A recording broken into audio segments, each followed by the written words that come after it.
Good day, class. So this will be your laboratory. So I've asked you to create a program that will automatically tells you if she loves you or she does not love you.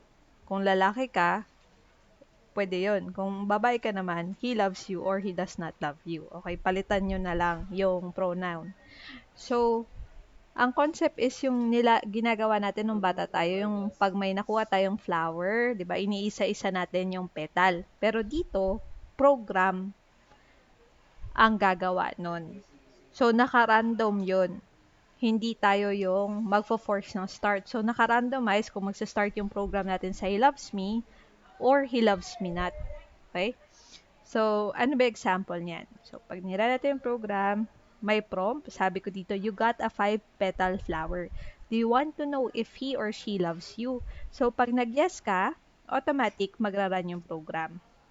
So, lumabas dyan, he loves me not, he loves me, he loves me not. He loves me. Kasi 5 petals lang, di ba? In an event na nag-no ka, bibigyan natin si user ng chance again. So, lalabas yan, want to change your answer to yes? Again, naka-random to class ha. So, pag nag-yes ako, pwedeng lumabas ulit yung start he loves me o kaya he loves me not na. So, dito he loves me pa rin. Yan, he loves me pa rin. Random yan. Hindi ko yan siya naka-program na he loves me lang. Ayan. So, example, he loves me not na. Ayan. So, ganyan yung gagawin yung program ha. Yun lang. Thank you.